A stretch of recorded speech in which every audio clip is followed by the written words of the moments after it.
Hello friends, स्वागत है आप सबका अपने चैनल एजू अड्डा पर। आई होप आप सबने चैनल को सब्सक्राइब कर लिया है, नहीं किया है तो प्लीज़ सब्सक्राइब कर लीजिएगा। आज के वीडियो में हम देखेंगे ह्यूमन फिजियोलॉजी एंड एनाटॉमी, मानव शरीर क्रिया विज्ञान, जो कि गृह विज्ञान का मुख्य भाग है। अगर आपने previous year question paper TGT और पीजीटी के सॉल्व किए हैं तो आपने देखा होगा कि इस पार्ट से आपसे जो है बहुत सारे क्वेश्चंस एग्ज़ाम में पूछे जाते हैं। तो आज हम अपनी पहली क्लास शुरू करने जा रहे हैं। क्लास अच्छी लगे तो लाइक करिएगा। क्लास आप अगर रेगुलर चाहते हैं तो कमेंट बॉक्स में कमेंट कीजिएगा। तो शुरू करते हैं हम अपने इंट्रोडक्शन से। आज के वीडियो में हम देखेंगे कि मानव शरीर क्रिया विज्ञान होता क्या है, इसके अंतर्गत हम किन चीज़ों को पढ़ेंगे। सबसे पहले हम जानेंगे कि एनाटॉमी और फिजियोलॉजी दोनों में क्या बेसिक डिफरेंस होता है। तो जो हमारा एनाटॉमी होता है, एनाटॉमी वो विज्ञान की वो शाखा होती है जिसमें शरीर की रचना और शारीरिक अंगों के संबंधों का अध्ययन किया जाता है। एनाटॉमी के अंतर्गत हम किसी भी प्रकार की क्रियाओं का अध्ययन नहीं करते। एनाटॉमी के अंतर्गत हम किसी भी अंग की रचना, उसकी संरचना, इनका अध्ययन किया जाता है। जबकि जो फिजियोलॉजी होता है उसके अंतर्गत क्या होता है, मानव शरीर में होने वाली क्रियाओं जैसे कि पाचन, श्वसन, उत्सर्जन, प्रजनन आदि का अध्ययन जो है वो किया जाता है। तो आई होप आप सबको एनाटॉमी और फिजियोलॉजी में बेसिक डिफरेंस जो है वो समझ में आया होगा। अगर हम एक लाइन में देखेंगे तो डिफरेंस क्या है कि एनाटॉमी में मानव शरीर के अंगों की संरचना का अध्ययन किया जाता है, क्या संबंध है उनके बीच में, शरीर की रचना कैसे हुई है।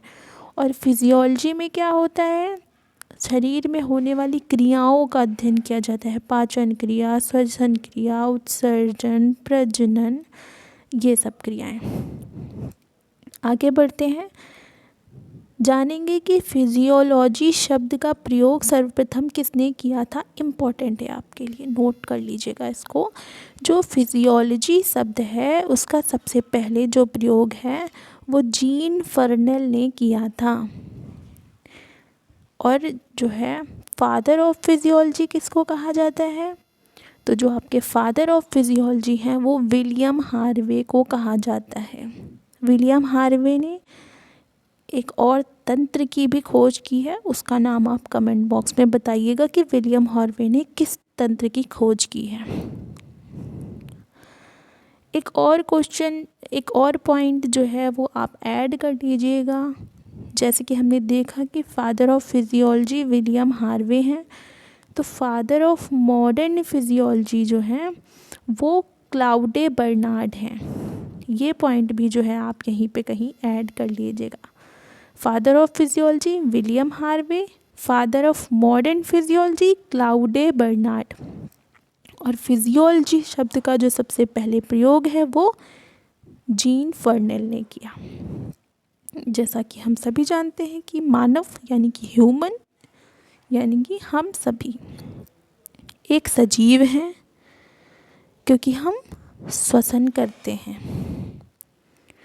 हमारे अंदर प्राण उपस्थित हैं, हम जीवित हैं। अब हम देखते हैं कि सजीव की क्या क्या विशेषताएं होती हैं।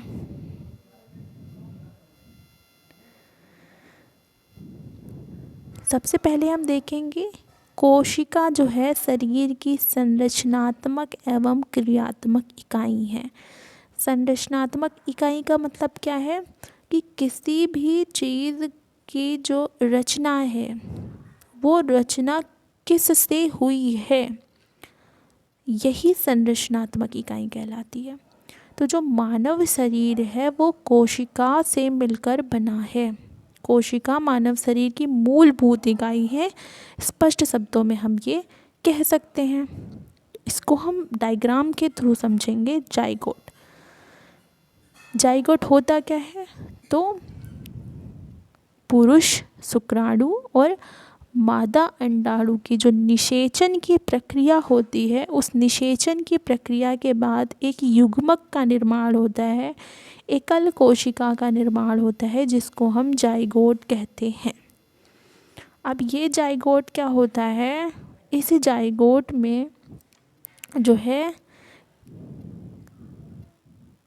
यही जाइगोट यानी ये जो सिंगल सेल होती है, एकल कोशिका, ये विभिन्न समूहों में जो है बंटती है, जिसको हम ग्रुप ऑफ जाइगोट के रूप में समझ सकते हैं या कोशिकाओं का समूह कह सकते हैं, है ना। जब तक ये एकल कोशिका थी, एकल कोशिका विभिन्न कोशिकाओं में विभक्त हुई, जिसको हम ग्रुप ऑफ जाइगोट के नाम से जानते हैं। और यही जो जाइगोटों का समूह है, यानी कि जो कोशिकाओं का समूह है, ये मिलकर टिश्यू यानी कि ऊतक का निर्माण करता है। और ऊतकों के समूह से जो है वो ऑर्गन बनते हैं, यानी कि अंग बनते हैं। और अंगों का समूह मिलकर ऑर्गन सिस्टम यानी कि तंत्र का निर्माण करता है। और विभिन्न तंत्र जो हैं वो मिलकर मानव शरीर यानी कि बॉडी का निर्माण करते हैं। अगर हम इसको जो है साधारण भाषा में समझें तो कोशिका विभाजित होकर जो है वो ऊतक का निर्माण करेगी। ऊतक जो है वो अंग का निर्माण करेंगे, जैसे कि हमारा यकृत हो गया, अमाशय हो गया, है ना, आहार नाल हो गई। अब इन अंगों के मिलने से क्या होगा, ऑर्गन सिस्टम, अंग तंत्र, यानी कि जैसे पाचन तंत्र हमारा, अब पाचन तंत्र विभिन्न अंगों से मिलकर ही तो बना है। अमाशय, अग्न्याशय, छोटी आंत, बड़ी आंत, मुख, ये सब पाचन तंत्र के जो है अंग हैं। और जब इसी तरीके से हमारे शरीर में और भी तंत्र हैं, पाचन तंत्र, श्वसन तंत्र, रक्त परिसंचरण तंत्र, ये सभी तंत्र जब आपस में मिलते हैं तो बॉडी यानी कि मानव शरीर का निर्माण होता है। आगे देखते हैं दूसरी विशेषता, जीव द्रव्य का होना सजीवों की दूसरी विशेषता होती है। जीव द्रव्य, यहीं पे हम देखेंगे कि जीव द्रव्य की खोज किसने की है। ये क्वेश्चन प्रीवियस ईयर का है, आपसे पूछा जा चुका है। जीव द्रव्य की खोज पुरकिंजे ने की है। और एक दूसरा पॉइंट जो इम्पोर्टेंट है, हक्सले ने जीव द्रव्य को जीवन का भौतिक आधार कहा है। ये भी आपका प्रीवियस ईयर का क्वेश्चन है। जितने भी क्वेश्चंस आपसे पूछे जा चुके हैं या जो पूछे जाने की संभावना है, वो सब हम यहाँ पे आपको बताते हुए चलेंगे। आप सभी भी लेकिन थोड़ा सा हमारा कोऑपरेट करिए, हमारे चैनल को सब्सक्राइब करिए, अपने फ्रेंड्स को शेयर करिए प्लीज़, जिससे हमें भी मोटिवेशन मिलता रहे और हम क्लास को रेगुलर तरीके से स्टार्ट करें। हक्सले ने क्या कहा है, जीव द्रव्य को जीवन का भौतिक आधार कहा। आप समझते हैं कि ये जीव द्रव्य क्या होता है। जीव द्रव्य जो होता है वो कोशिका द्रव्य प्लस कोशिकांग से मिलकर बना होता है। अब हम समझेंगे कि ये दोनों क्या होते हैं। जैसे ये हमारी कोशिका हुई, है ना, तो ये बाहर वाली हमारी हो गई कोशिका झिल्ली, और मध्य भाग में हमारे स्थित होता है कोशिका की केंद्रक। तो कोशिका झिल्ली और कोशिका के केंद्रक झिल्ली के बीच में एक प्रकार का द्रव भरा होता है, जिसको हम कहते हैं कोशिका द्रव्य। आप समझते हैं कोशिकांग क्या होते हैं। तो इसी कोशिका द्रव्य के मध्य में जो है कुछ छोटे छोटे से ठोस पदार्थ पाए जाते हैं, जिसमें हमारा माइटोकॉन्ड्रिया, राइबोसोम, लाइसोसोम, ये सब होते हैं ठोस पदार्थ, जिनको हम कोशिकांग कहते हैं। तो जीव द्रव्य इन दोनों से मिलकर ही बनता है, कोशिका में पाए जाने वाले कोशिका द्रव्य और उसके अंदर पाए जाने वाले ठोस पदार्थ जिन्हें कोशिकांग कहते हैं, इनसे मिलकर ही जीव द्रव्य का निर्माण होता है। और इसी जीव द्रव्य की खोज पुरकिंजे ने की है और हक्सले ने इसको जीवन का भौतिक आधार कहा है।